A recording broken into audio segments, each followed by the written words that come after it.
My name is James Callahan. Most folks who knew me back then called me Jack. I was born in the spring of 1923 in a small town called Millbrook, about 40 miles outside of Boston. I'm telling you this story because I believe it needs to be told.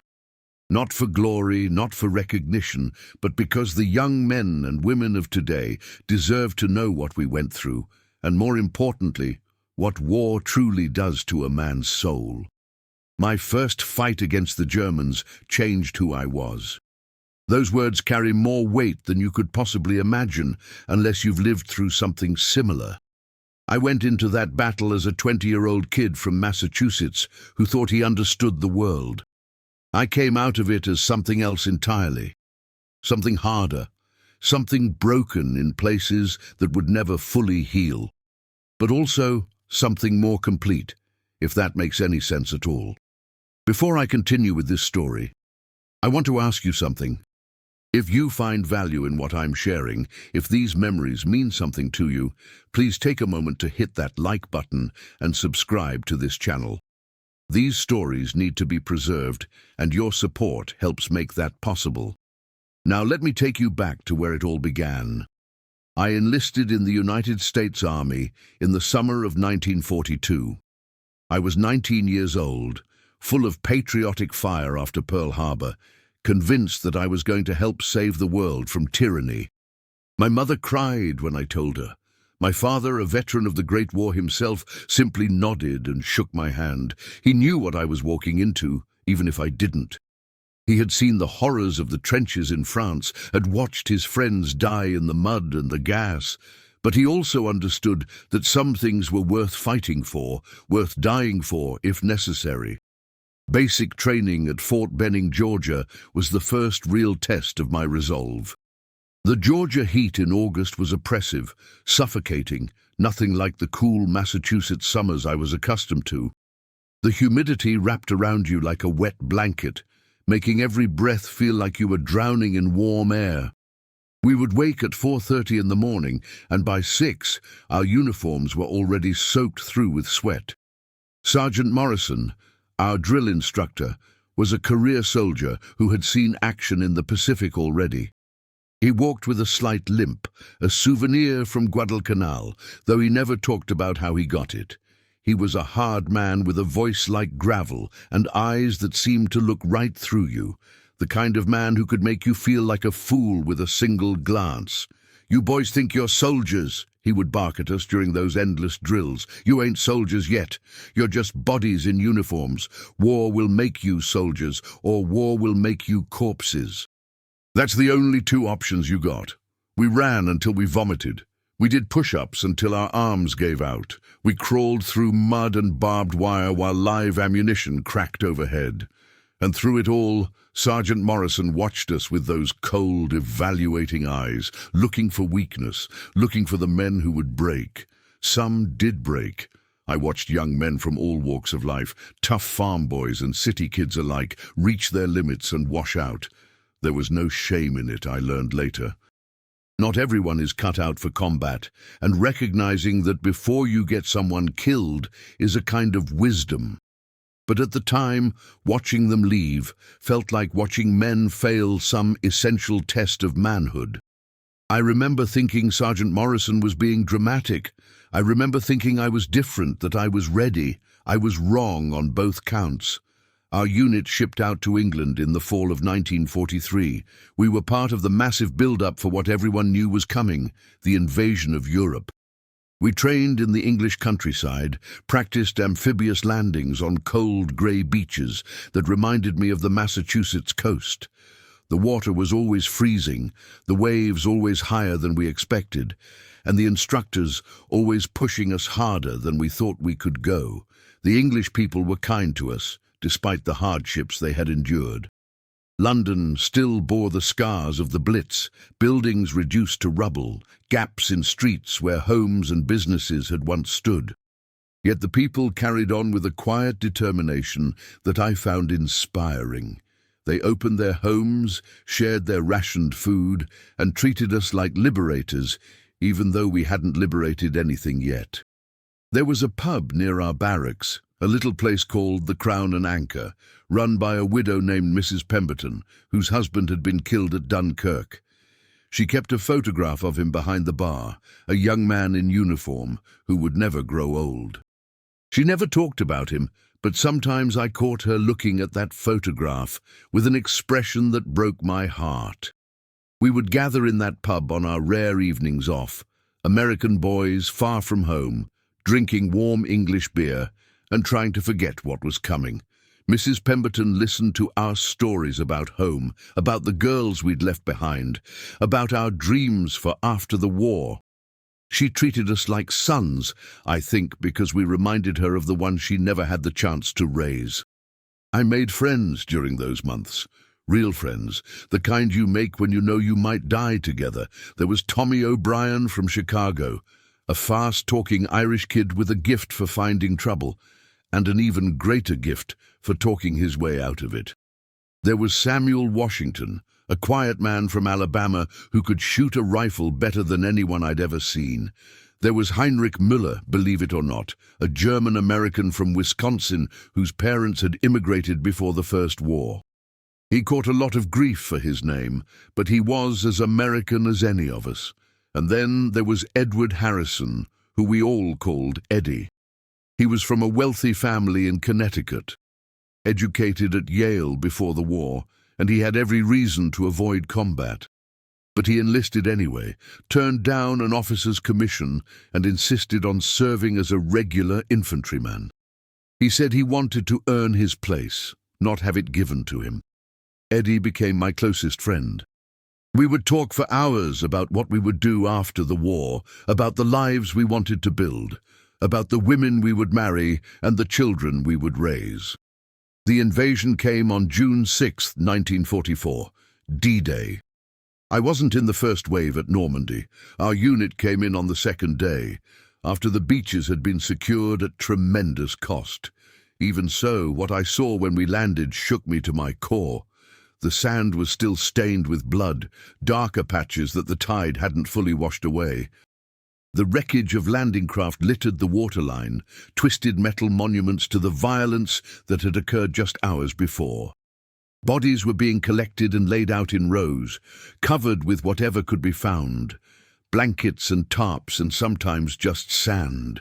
The smell hit me first. They don't tell you about that in training. The smell of death on that scale. Cordite and smoke and something else underneath, something primal that made my stomach turn.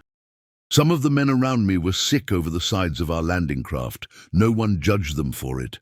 I remember stepping off the boat and feeling the water around my boots, cold and indifferent. The English Channel didn't care about our great crusade, our noble cause. It just kept rolling in and out, washing away blood, carrying debris out to sea, indifferent to the suffering that had occurred on its shores. I remember looking up at the bluffs, where German machine guns had cut down so many of my countrymen just hours before. The bunkers were silent now, captured or destroyed, but I could imagine what it must have been like to come in with the first wave, to wade through that surf, weighed down by equipment, watching the men around you fall, pushing forward into the teeth of those guns because there was nowhere else to go. The first wave at Omaha Beach had suffered over 90% casualties in some units. 90%. That number didn't mean anything to me when I first heard it. It was just a statistic, abstract and distant. But standing on that beach, looking at those rows of covered bodies, seeing the remnants of destroyed equipment scattered everywhere, the number became real. Real in a way that made my legs weak and my throat tight. I remember thinking that this was real now. This wasn't training anymore. This was war. But D-Day wasn't my first real fight. That came later, about 3 weeks into the Normandy campaign, in a place called Saint-Lô. The battle for Saint-Lô was part of Operation Cobra, the American breakout from Normandy. The German army had dug in hard, using the hedgerow country to their advantage. If you've never seen the Norman hedgerows, let me try to describe them. They're ancient field boundaries, walls of earth and stone covered with dense vegetation, some of them dating back to Roman times. They created a maze of natural fortifications, perfect for defense, nightmarish for attack. We had been moving through the countryside for days, taking fire from enemies we couldn't see, losing men to snipers and mortars and booby traps. The constant tension was wearing us down. You couldn't see more than 50 yards in any direction. Every hedgerow could hide a German machine gun nest. Every farmhouse could be a fortress. It was July 18th, 1944, when everything changed for me. I remember the date because it was my grandmother's birthday. I'd been thinking about her that morning, about the apple pies she used to make, about how she always smelled like lavender and cinnamon. It's strange, the things you think about before the worst moments of your life. Our platoon was ordered to take a crossroads about a mile ahead of our position. Intelligence said it was lightly defended, maybe a squad of German soldiers at most. Intelligence was wrong. We moved out at dawn, the sky just beginning to lighten from black to grey. The air was thick with moisture, that heavy Norman humidity that clung to your skin and made everything feel damp. I was carrying my M1 Garand, the rifle that had become an extension of my body over the past 2 years. I had cleaned and maintained that weapon religiously. It was my life, quite literally. Lieutenant Patterson led our column. He was a good officer, young but competent, respected by the men. He had been a school teacher before the war, taught history to high school students in Ohio. He used to joke that he was finally getting to experience history instead of just reading about it. He wasn't joking that morning. His face was set, jaw tight, eyes scanning the hedgerows on either side of the narrow dirt road we were following. Tommy was beside me, unusually quiet. He had been talking less and less over the past few days. The endless combat was wearing on all of us, but Tommy seemed to be taking it especially hard. He had seen his best friend from basic training die 2 days earlier, shot through the neck by a sniper. The blood had sprayed across Tommy's face. He hadn't been quite the same since. "You doing okay?" I whispered to him as we walked. He didn't answer, just nodded slightly, without meeting my eyes. We moved through a gap in a hedgerow and entered a field. It looked peaceful, almost pastoral, with tall grass swaying gently in the morning breeze. There was a farmhouse at the far end, stone walls and a slate roof, smoke rising from the chimney. For a moment, I allowed myself to imagine that there was a family inside, a farmer and his wife having breakfast, untouched by the war that was consuming everything around them. That's when the world exploded. The first burst of machine gun fire came from the farmhouse, shattering the illusion along with the body of Private Jenkins, who was walking point. He went down without a sound, dead before he hit the ground. Then the hedgerows on both sides of us came alive with German soldiers. They had been hiding there, waiting for us to walk into the kill zone. We had walked into an ambush. I hit the ground instinctively, training taking over where conscious thought failed. The grass was wet with dew, soaking through my uniform instantly. Bullets snapped through the air above my head, close enough that I could feel the displaced air. The sound was deafening, the staccato bark of German MG-42 machine guns mixed with the crack of rifles and the screams of wounded men. Lieutenant Patterson was shouting orders, but I could barely hear him over the noise. I crawled toward a slight depression in the ground, seeking any cover I could find. Tommy was beside me, his face pale, his hands shaking as he tried to work the bolt on his rifle. "Tommy!" I grabbed his arm. "Tommy, look at me!" His eyes were wild, unfocused. He was frozen, paralyzed by fear. I had seen it happen in training exercises, men who just couldn't function under pressure. But this wasn't training. This was real, and if Tommy didn't snap out of it, he was going to die. I slapped him across the face, hard. It wasn't something I had planned, just instinct. His eyes focused on mine, shocked, confused. "Stay with me," I said, trying to keep my voice steady even though I was terrified. "We're going to be okay, but you have to stay with me. Understand?" He nodded, something clicking back into place behind his eyes. We started returning fire, shooting at muzzle flashes in the hedgerows. I had no idea if I was hitting anything. The M1's action felt heavy in my hands as I worked through my clip. 8 rounds, then the distinctive ping as the empty clip ejected. I reloaded automatically, fingers finding a fresh clip from my belt without conscious thought.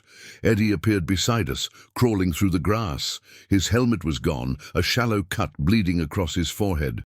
"Patterson's down," he said, voice tight but controlled. "Sergeant Miller's taken command.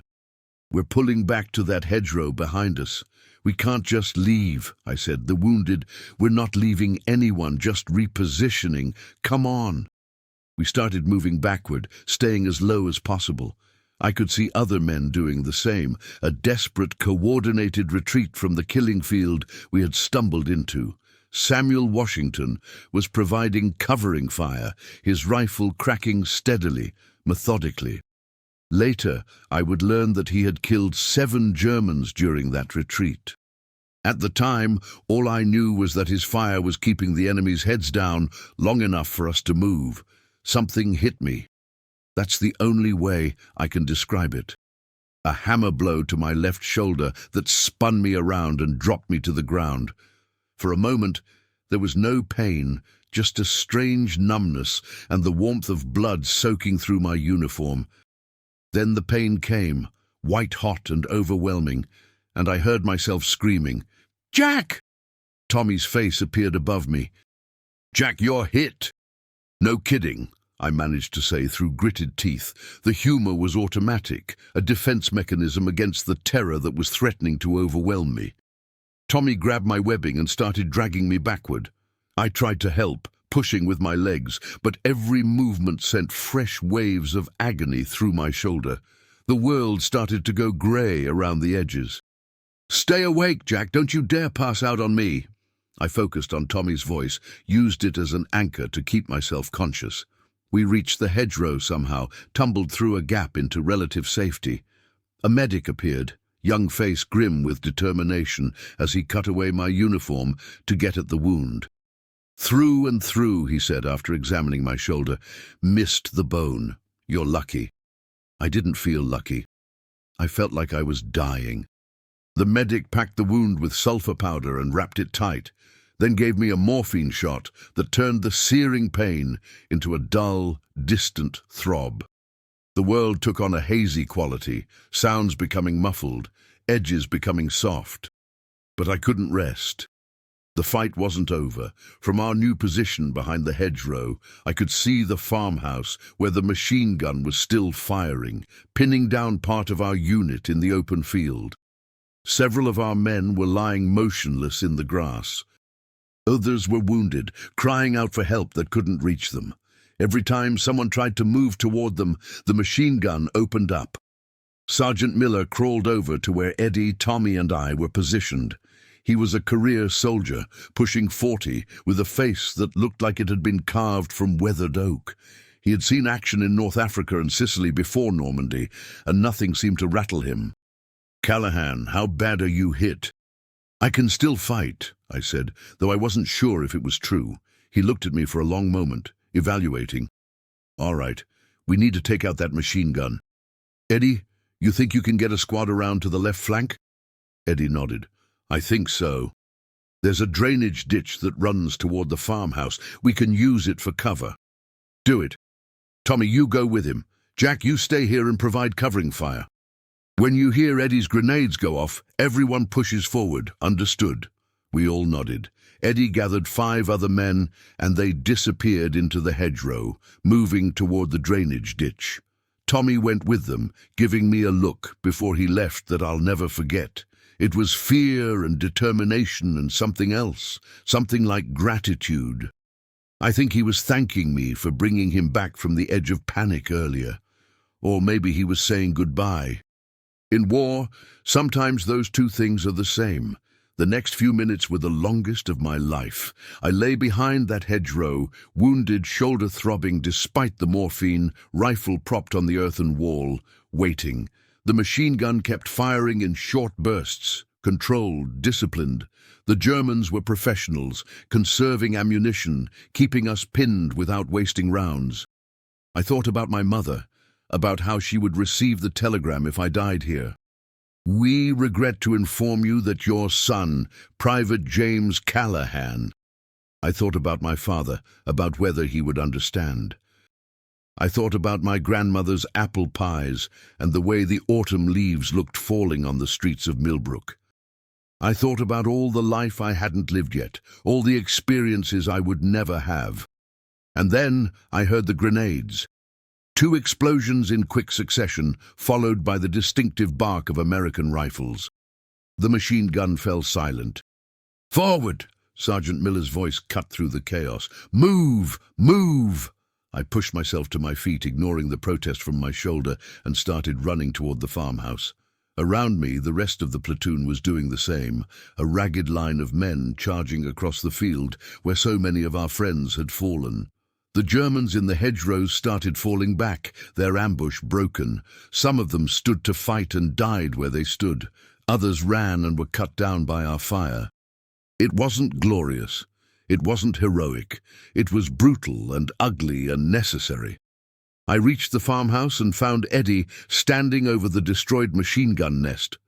2 German soldiers lay dead beside their weapon, victims of his grenades. A third was wounded, young face twisted in pain, hands pressed against his stomach trying to hold in things that should stay inside a man. He looked at me, that wounded German boy, and I saw the terror in his eyes. He couldn't have been more than 18, probably younger. He had blonde hair and blue eyes, the Aryan ideal that Hitler raved about. But there was nothing superior about him now. He was just a scared kid, dying far from home, surrounded by enemies. I should have felt satisfaction. He was the enemy. His people had started this war, had committed atrocities across Europe, had killed my friends. But looking at him, all I felt was a deep, overwhelming sadness. Eddie knelt beside him, pulled out a morphine syringe and injected it into the boy's arm. "Easy," he said quietly. "Easy." The German said something in his language, something I didn't understand. Eddie nodded as if he did. "What did he say?" I asked. "He's asking for his mother." The boy died a few minutes later, while we were still securing the farmhouse. His eyes went glassy and empty, and whatever spark had made him a living being slipped away quietly. Eddie closed his eyes with a gentle hand. "He was just a kid," Tommy said. "He had come up behind us, unharmed but shaken. They're all just kids." I looked around the farmhouse courtyard. Bodies everywhere, German and American both. The price of a single crossroads, the price of a few hundred yards of French countryside. I felt something shifting inside me, some fundamental understanding of the world rearranging itself into a new and darker configuration. We had won the engagement. The crossroads was ours, but sitting there among the dead, watching the smoke rise from the barrel of my rifle, I didn't feel like a winner. I felt like something had been taken from me, something I would never get back. The medics arrived an hour later to collect the wounded and the dead. I was evacuated to a field hospital behind the lines, where a surgeon cleaned and properly dressed my shoulder wound. It wasn't serious enough to send me home, just serious enough to take me out of action for a few weeks. Those weeks were both a blessing and a curse. A blessing because they gave my body time to heal. A curse because they gave my mind too much time to think. I lay in that hospital tent, surrounded by other wounded men, and I replayed the battle over and over in my head. Every decision, every moment, every face. The men we had lost. Jenkins, who had been walking point, who had never even known what hit him. Corporal Stevens, who had bled out in that field before we could reach him. Lieutenant Patterson, our school teacher turned officer, who had died trying to rally his men. And that German boy, asking for his mother as his life drained away. I had nightmares every night, the same dreams, running through endless hedgerows, knowing something was chasing me, but never seeing what. Standing in fields of bodies that stretched to the horizon, pulling the trigger and watching the faces of my targets shift and change, becoming people I knew, people I loved. The other wounded men had their own nightmares. You could hear them at night, crying out in their sleep, thrashing against their blankets. The nurses moved among us with gentle hands and tired eyes, offering comfort where they could, which wasn't much. Some wounds they couldn't treat. Eddie came to visit me after about a week. He had been promoted to sergeant after our fight at the crossroads, recognition for his leadership during the ambush. He looked older than he had before the battle, though only days had passed. "How are you holding up?" he asked, sitting on the edge of my cot. "I'll survive," I said. "How's the unit?" "Battered but functioning. We got some replacements in yesterday, fresh faces. They look so young, Jack. Were we ever that young?" "I don't remember anymore." He was quiet for a moment, looking at his hands. "I keep thinking about that German kid, the one in the farmhouse." "Me too." I spoke to him in German at the end. My grandmother taught me when I was little. He said his name was Wilhelm. He was 17 years old, from a village near Munich. He had 2 sisters. He was scared. I didn't know what to say to that. What could anyone say? "I killed him, Jack. My grenades killed him. And I keep thinking, in another life, in another world, we might have been friends. We might have met in peacetime, shared a beer, talked about our families. Instead, I killed him, and he died asking for his mother." "You did what you had to do," I said. "We all did. If you hadn't taken out that machine gun, how many more of us would have died?" "I know." That's what I tell myself. It doesn't help. We sat in silence for a while. 2 young men trying to carry weights that no one should have to carry. Finally, Eddie stood up. "Get better quick, Jack. We need you back out there." I returned to my unit 3 weeks later, just in time for the push toward Paris. The war went on, relentless in its appetite for young lives. We fought through France, then Belgium, then into Germany itself. I saw things that I still can't talk about, even now. Things that would haunt any decent person for the rest of their days. But that first real fight, that ambush in the hedgerow country near St. Lo, that was the battle that changed me. That was the moment when the boy from Massachusetts died, and something else took his place. I learned things in that field that no amount of training could have taught me. I learned that courage isn't the absence of fear. Fear was a constant companion, a cold weight in my stomach that never fully went away. Courage was doing what needed to be done despite the fear, putting one foot in front of the other when every instinct screamed at you to run. I learned that the enemy weren't monsters. They were men, just like us. They had families and dreams and fears. They laughed and cried and bled red blood just like we did. That didn't mean we shouldn't fight them. What they were fighting for, what their leaders had unleashed upon the world, that was monstrous. But the individual soldiers in those hedgerows, most of them were just boys doing what they thought was their duty, same as us. I learned that war creates bonds stronger than anything else in human experience. The men I fought beside became my brothers in a way that my actual blood relatives never could be. We had seen each other at our worst and our best. We had held each other when we broke down and picked each other up when we fell. Tommy, Eddie, Samuel, Heinrich, they became part of me, woven into the fabric of who I was. I also learned that those bonds come with a terrible price, because in war, you lose people, not might lose. Will lose. It's a mathematical certainty. And each loss carves a piece out of you that nothing can ever fill. Tommy O'Brien died 2 months later, during the Battle of the Bulge. We were fighting in the frozen forests of Belgium, temperatures well below zero, German forces mounting their last great offensive of the war. A mortar round landed in his foxhole. There wasn't enough left of him to send home. I was 50 yards away when it happened. I heard the explosion, saw the flash, knew immediately with a certainty that defied logic that Tommy was gone. I remember screaming his name, remember trying to run toward the crater, remember strong hands holding me back. "He's gone, Jack. He's gone. There's nothing you can do." I went to the crater after the battle anyway. Found a fragment of his dog tags, twisted and charred. I carried those tags with me for the rest of the war, and I still have them today. They're in a box in my closet, along with the other mementos of those years. Sometimes I take them out and hold them, and I can almost hear Tommy's voice, that fast-talking Chicago Irish banter that could make anyone smile. Eddie survived the war. So did Samuel. Heinrich was wounded badly during the push into Germany, lost his left leg below the knee, but he survived. We all came home, eventually, to a country that celebrated us as heroes without having any real understanding of what we had been through. The parades were well-intentioned, I suppose.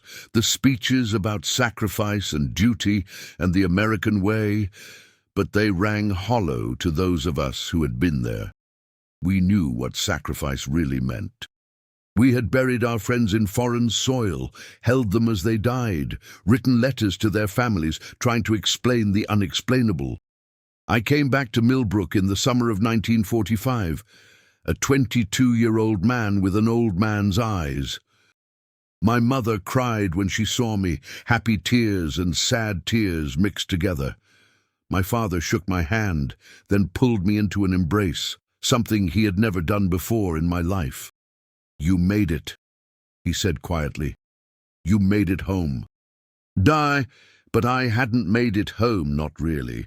Part of me was still in those hedgerows near St. Lo. Part of me would always be there. The years that followed were difficult. I had what they would later call post-traumatic stress disorder, though we didn't have a name for it then.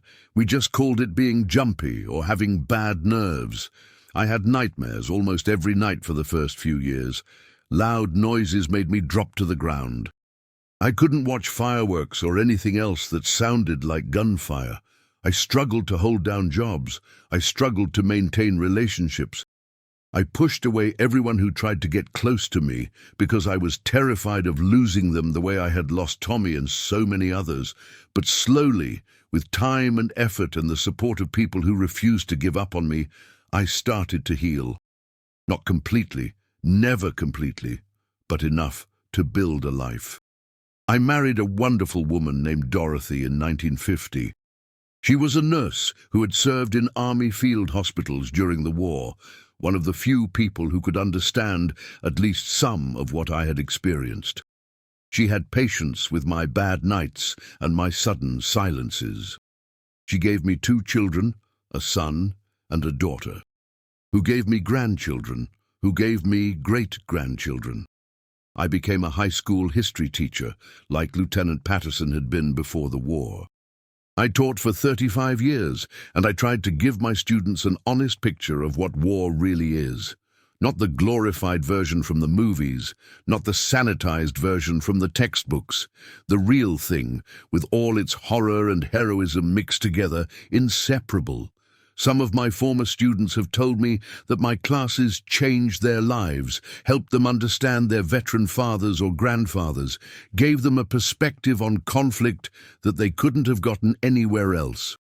I hope that's true. I hope that by telling our stories, we can help the generations that follow make better choices than we did. Eddie and I stayed close until his death in 2003. We would meet once a year, every year, on July 18th, the anniversary of that first battle. We would drink a toast to Tommy and to Lieutenant Patterson and to all the others who didn't make it. We would sit in silence, 2 old men sharing memories that no one else could fully understand. The last time I saw Eddie, he was in hospice care, cancer having finally caught up with him. He was thin, so thin, his Yale-educated mind still sharp, but his body failing. "Jack," he said, gripping my hand with surprising strength, "we did okay, didn't we? We made it count?" "We did okay, Eddie. We did more than okay." He smiled, that gentle smile I remembered from the hedgerows, from the farmhouse where we had killed a boy named Wilhelm, from all the miles of war we had walked together. "Tell the story, Jack. When I'm gone, keep telling the story. People need to know. They need to remember." I promised him I would, and that's what I'm doing now, all these years later, keeping my promise to the best friend I ever had. My first fight against the Germans changed who I was. It stripped away the naive young man I had been and forged something different in his place. Someone harder, yes. Someone who had seen the worst that human beings can do to each other. But also someone who had seen the best. The courage, the sacrifice, the love that men can show for each other in the darkest moments. I've lived a long life now, longer than I ever expected. I've seen the world change in ways I couldn't have imagined when I was that scared kid in the French hedgerows. I've seen wars come and go, new generations sent off to fight in distant places, returning with the same haunted eyes that I saw in my mirror for so many years. If there's one thing I've learned, one thing I want to pass on to anyone who listens to this old man ramble, it's this. War is never glorious. It's never clean or simple or heroic in the way the movies show. It's mud and blood and fear. It's watching your friends die. It's killing other young men who might have been your friends in a different world. It's carrying scars, visible and invisible, for the rest of your life. But sometimes, it's necessary. Sometimes there are things worth fighting for, worth dying for if it comes to that. Freedom, justice, the chance for your children and grandchildren to live in a world not dominated by tyranny. When the cause is just, when there's no other choice, ordinary people can find within themselves the capacity for extraordinary courage. I found that courage in a field near Saint-Lô on July 18, 1944. I found it again in the frozen forests of the Ardennes. I found it in the ruins of German cities and in the liberation of concentration camps that showed us exactly what we had been fighting against. And I found something else, something even more important. I found that even in the worst circumstances, even when surrounded by death and destruction, the human spirit can endure, can hope, can love. That German boy, Wilhelm, asking for his mother as he died, he has stayed with me for 80 years. He represents something important, something I've spent my whole life trying to articulate. He represents the tragedy of war, the waste, the senselessness of young people killing each other because old men tell them to. But he also represents our shared humanity. In his final moments, that German soldier wasn't an enemy. He was just a scared kid, same as us. And Eddie, who had killed him, showed him compassion in those final moments. That compassion, that recognition of our common humanity, even in the midst of war, that's what separates us from the monsters. I'm an old man now. I've outlived almost everyone from those days. Tommy, Eddie, Samuel, Heinrich, Lieutenant Patterson, Sergeant Miller, all of them are gone. I'm one of the last remaining voices from that conflict, one of the few left who can say, I was there, I saw it, I lived it, and so I tell these stories. Not because I enjoy reliving the worst moments of my life, not because I want glory or recognition, but because I made a promise to Eddie and to Tommy and to all the others. I promised to remember. I promised to bear witness. I promised to make sure that their sacrifices would not be forgotten. My first fight against the Germans changed who I was. It broke me in ways I didn't know a person could be broken. But it also showed me what I was capable of, showed me the depths of courage and resilience and love that exist in ordinary people when they're tested. If you've listened to this whole story, thank you. Thank you for giving an old man the chance to fulfill his promise. Thank you for caring about history, real history, not the sanitized version but the truth. Remember us. Remember Tommy O'Brien with his quick smile and faster mouth. Remember Eddie Harrison, the Yale man who became my brother. Remember all the young men on both sides who died in those hedgerows, who never got to live the lives they should have lived. And if you ever find yourself facing a challenge that seems insurmountable, remember this. You are stronger than you know. You are capable of more than you can imagine. When the moment comes when you have to choose between courage and fear, between doing what's right and taking the easy way out, you will find within yourself the strength to make the right choice. I know this because I saw it again and again in the ordinary young men who became extraordinary soldiers. I saw it in myself, a scared kid from Massachusetts who somehow found the courage to keep going when everything in me wanted to run. My first fight against the Germans changed who I was. It made me understand that life is precious, that time is short, that the people we love deserve to know how much they mean to us. It made me appreciate every sunrise, every cup of coffee, every moment of peace, because I knew how easily those things could be taken away. I've tried to live my life in a way that honors the men who didn't come home. I've tried to be kind, to be courageous, to stand up for what's right even when it's difficult. I haven't always succeeded. I'm not a perfect man, not by a long shot, but I've tried. And when my time comes, when I finally join Tommy and Eddie and all the others, I hope I'll be able to look them in the eye and say that I did my best, that I kept my promise, that I never forgot. This has been my story. The story of a young man who went to war and came back changed. The story of courage and fear, of loss and love, of the bonds that form between men in the crucible of combat. It's not a happy story. War stories rarely are. But it's a true story. And in the end, I think that's what matters most. The truth, however painful, however difficult to hear. Remember us. Remember what we did. Remember why we did it. And never, ever forget. This is James Jack Callahan signing off. God bless you all.